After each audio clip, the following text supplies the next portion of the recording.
Steak for supper. When I'm all by myself and there isn't a crowd, I guess I sometimes get thinking out loud, and I guess I was talking while steering my feet on the way home for supper down Mulberry Street, and I must have been thinking about what I would eat, 'cause I shout out loud with all of my might that we always have steak every Saturday night. My father warned me, "Don't babble, don't bray, for you never can tell who might hear what you say."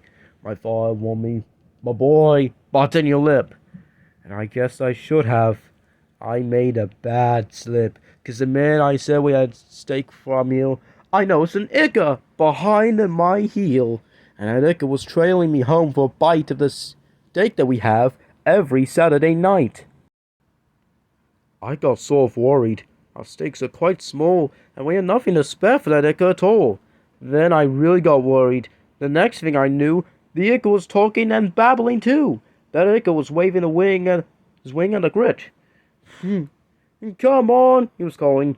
"They're terribly rich. They've plenty of steak, and they'll cook it just right, 'cause they always have steak every Saturday night."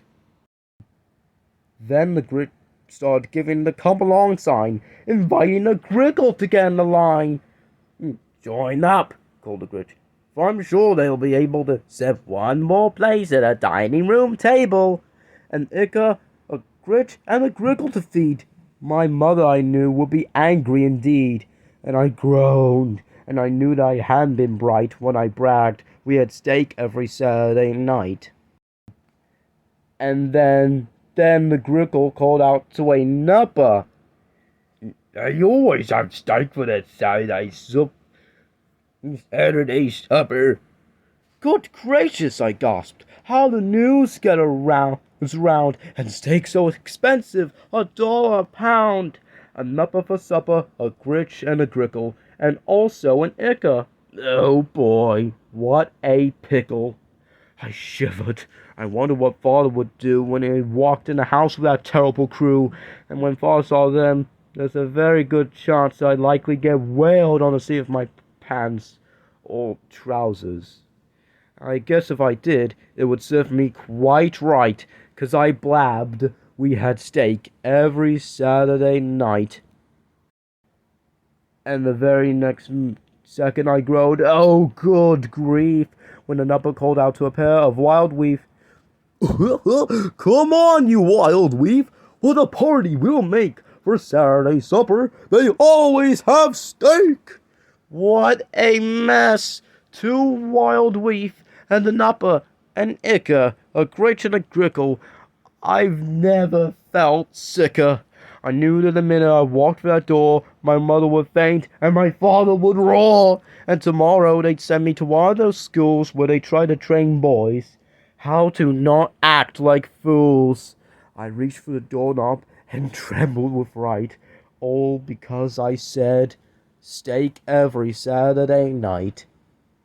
I opened the door and I nearly stopped to sniff. I smelled what was cooking. I took a big whiff. The Ikka stopped also and sniffed at the smell, and so did the Wheef and the Nupper as well. The Gritch and the Grickle, they stopped and sniffed too, and the moment we sniffed it, we all of us knew that the stuff that we sniffed wasn't steak. It was stew. The butcher who sent it had made a mistake. For Saturday supper, we didn't have steak. "Just stew?" gulped the Grickle. "Just stew? Pooh, I say. If they only have stew, I don't think I will say." "Stew?" they all snorted out loud in disgust, and they all disappeared in a big cloud of dust. What luck! I stood safe, all alone in the hall. My mother and dad hadn't seen him at all, and from that night to this I've never made slips. I don't talk when I walk, 'cause I've buttoned my lips.